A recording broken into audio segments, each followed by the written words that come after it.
Today on The Rare Advisor, we're taking a unique look at the absolute efficiencies in the 80-20 principle and how it can break loose your future growth by capitalizing on the 20% in the most effective and efficient manner.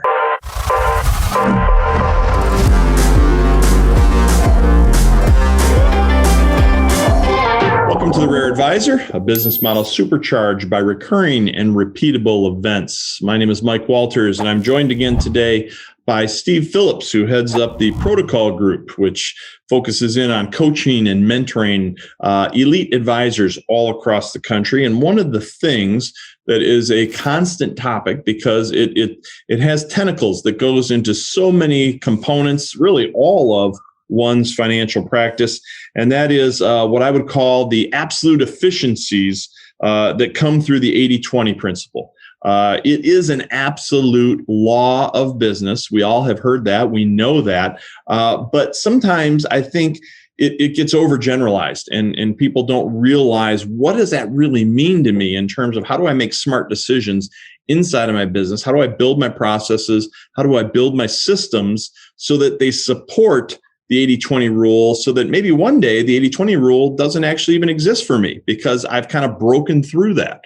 And Steve spends an immense amount of time on this subject on a daily basis. Steve, welcome again. Thanks for joining me.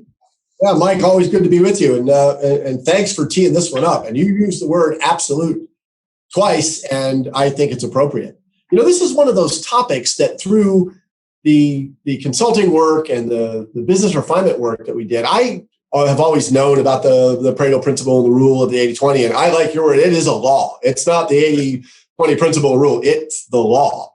And we knew it was out there, but I didn't know to what a significant effect it played in practices until we really started diving in with the USA advisors and working there. And we found a couple of things. So this was interesting. And all the time I'd spent out on the road, and then of course in Chain of Secrets and working with our advisors, that everybody, if you said, hey, how many of you are aware of the rule of 80-20? And everybody raises their hand. And then I'll say, well, how many of you are doing anything about it? There's sort of what does that even mean? Well, if you agree that 80% of your revenue is generated by 20% of your clients, then it would stand to reason, wouldn't it, that 80% of your time, energy, and resources would be spent on the 20% that make it rain. Right. And we have advisors, you've been in these meetings where like, it's kind of, I don't think I'm doing that. And so then we'd say, well, we'd give examples. And because what we try to do at USA and all of our programs, and certainly at Protocol, is you want to get advisors to think first and locate where they are in their practice and opportunities. So you'd say to an advisor, look, let's just, as an example, you've got $1 million of revenue. Maybe it's higher, yours is higher, yours is lower, it doesn't make any difference. $1 million of revenue coming in, generated by 150 households. And I actually used this because I had an advisor use it on me. Well, that's like $6,600 of revenue per household per year.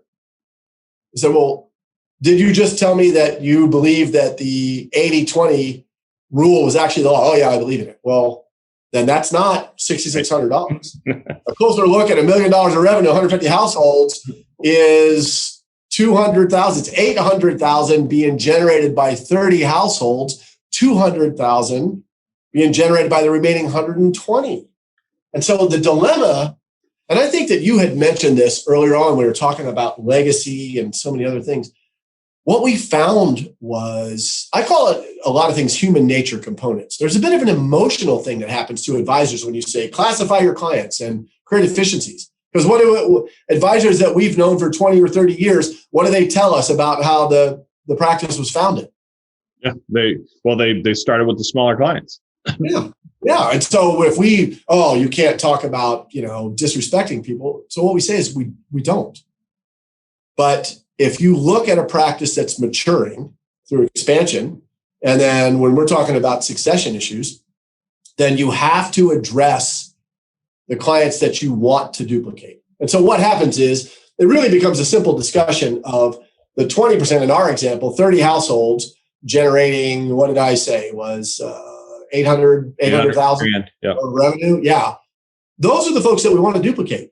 They're the ones that fully embrace the firm. They're advocates of the firm. They get the high touches. They get the customized all of the customized planning. They are the people that are out there talking about the practice and, frankly, don't need to be asked or told to duplicate themselves. They might need some help in how to describe the firm, but they want to do that. They're the advocates. Okay. Those are the people we want to duplicate. So then we have to address with the advisors, what about the remaining 120 households? What do we do with them?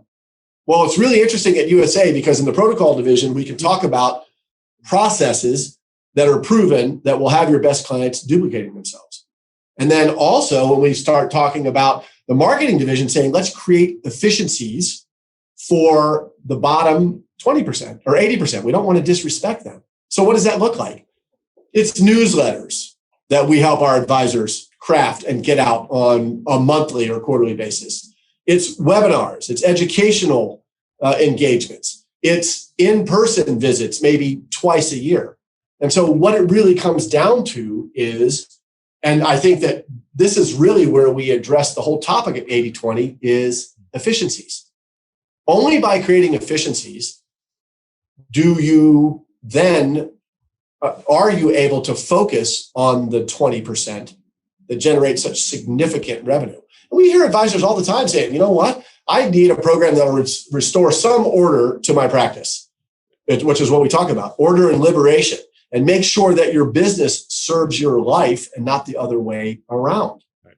And think of our top advisors. How many have told us, you know what? I am taking phone calls and seeing clients that I ought not to be doing, but I don't know how to change that process or change that practice. So taking a closer look, we'll take advisors, and you've talked many times about how do you track revenue? How do you track what's working, what's not working?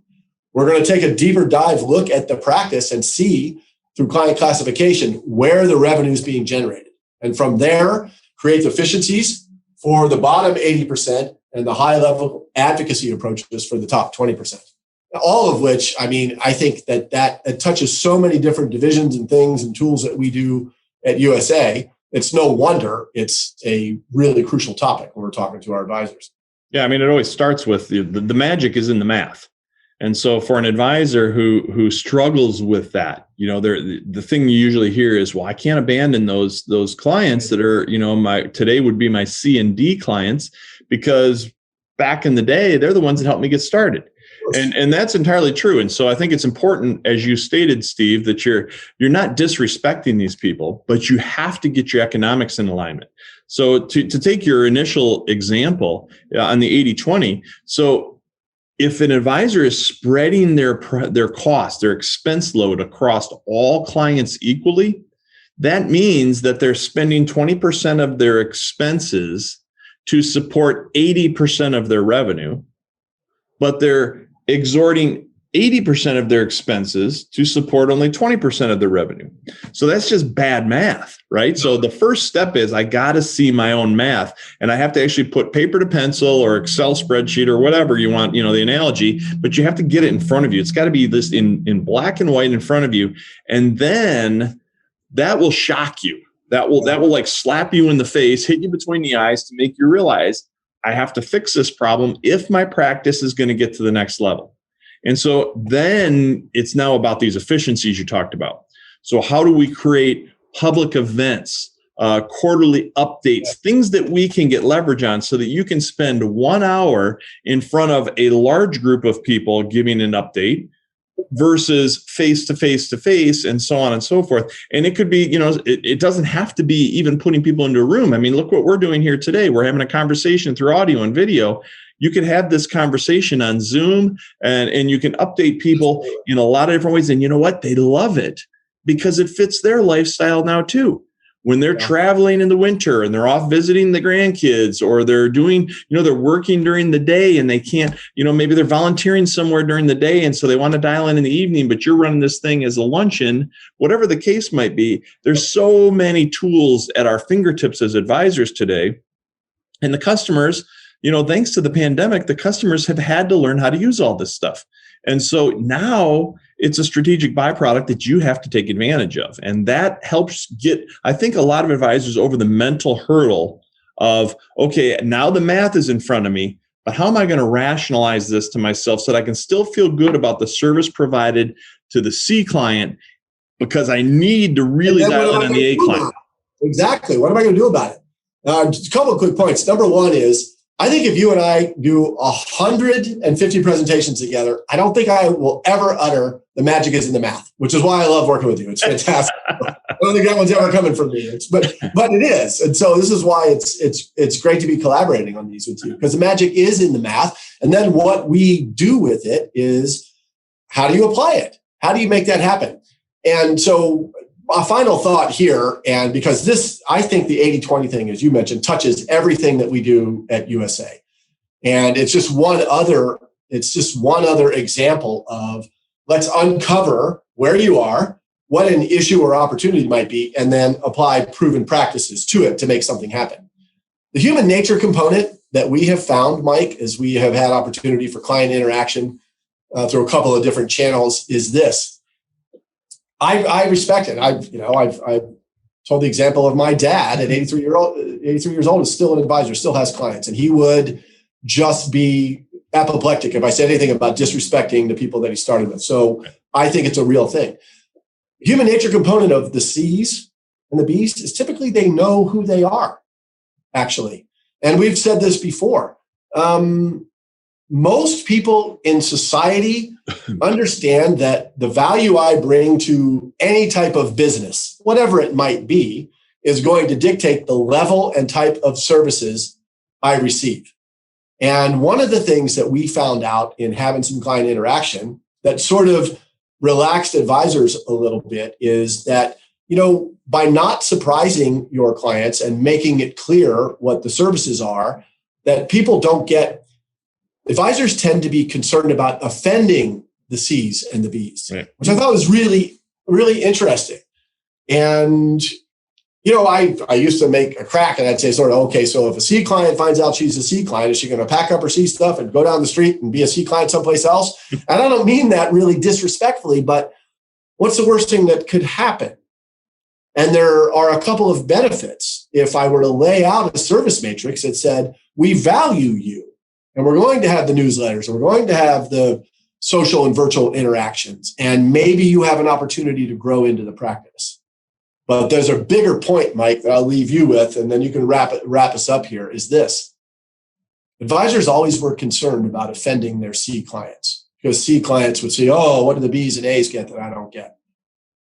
And then I'd always ask an advisor, or say to an advisor, beware when your AAAs find out that they're getting the same level service as the C's. Right. Now you have a problem. Because you know what happened? One other component here, Mike, when we talked about $1 million of revenue, 150 households, that broke down. If you had 30 households generating $800,000 of revenue, it's $26,000 of revenue per household per year. The remaining 200,000 and 120 households, $1,600 of revenue. Yeah. So the magic is in the math. How hard is it going to be to replace one $26,000 AAA client that leaves because they're not getting the service that they actually deserve, when you're focused the same energy, expertise, knowledge, resources on the people that are generating $1,600 of revenue? Yeah. That's where the real risk is, right? The real risk is not in offending the C client because they somehow feel like they're second fiddle. The real problem is when the AA, AAA client starts scratching their head saying, oh, this guy only thinks I'm a C client. I think maybe I need to go somewhere where I'm going to be treated like an A client. And, right. and then even within that A client, Steve, I would argue that there is a subset that, and most A clients will probably fall into this, but not all, but there's a subset of what I would call the advocate or the raving fan. And talk for just a final moment on what really sets apart the advocate. Well, you know what? And I'm so glad you made that point. And we ask advisors, describe for us your version of an advocate. And it pretty much always falls the same way. They empower us fully. They do all of their wealth and risk management with us. You don't have two advisors. They're not doing wealth with us and their insurance over here. They do everything with us. We are the personal CFO. And then they wave the flag for the organization. They proact on behalf of the organization. Now, what we know that we can do in business refinement is really, these are people that want to talk about the firm. Don't always know what to say. And so they're talking about your skills as an advisor. And of course, when we do business refinement with a brand and a process and teach your advocates what to say about you, it changes the game completely. But you are right. And I'll go back to the first point you just made there was oftentimes it's not an explicit, yes, you're AAA, oh, and you happen to see the service matrix and the services are the same. It's never that explicit. What happens is that an advisor who's aware of the 80-20 doesn't put the efficiencies in place. And Mike, who are the people that are always the squeaky wheels? Yeah, not usually the A's. They're the smaller. Yes, they're not. So what happens is I'm fighting fires as an advisor and I'm getting all these calls and I'm responding to emails. And when my AAA calls in, that one might fall through the cracks, or they might have to wait longer to get a return call than they should. So it's not explicit like, oh, I better hide the services from my, so they can't see. It's never like that. It becomes obvious because when we don't create deficiencies around those advocates, the people that not only we want to duplicate them, but we know from experience will duplicate themselves, what happens is that they fall through the cracks and off they go. Right. And right. There's numerous articles, and in some other presentation together, maybe we'll talk about that. Where Riskalyze did a study, Advisor IQ did a study, how top level advisors are losing clients, and simple communication. Right. So if you're not creating the efficiencies, you're not communicating with your clients, bad things are going to happen in the practice. Sure. So it's certainly an opportunity that affects what? Expansion and acquisition, and certainly succession. I mean, you could speak all day long on legacy. If your top 20%, you sell me your practice, Mike, and your top 20% leave, when you leave, right, that's a problem. There's nothing there then. Yeah. Inherently, we know the logic, right? The best way to grow a practice is to duplicate my A advocates.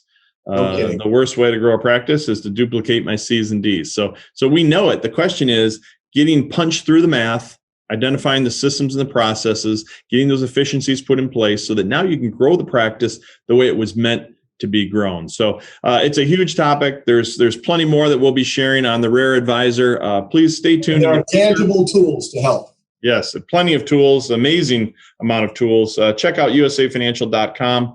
We'd be happy to help those of you who are unfamiliar with some of the tools that have been referenced here today. In the meantime, please subscribe, provide us a comment. This is how we keep the information coming your way. If we know that you're listening, if we know this is of value to you, then we'll keep providing. So thanks again, and stay tuned for future Rare Advisors. And Steve, as always, thanks so much for your wealth of information. Great spending time with you today. Same here, Michael. Appreciate you. Thank you. We'll be back again soon. Thanks, everyone.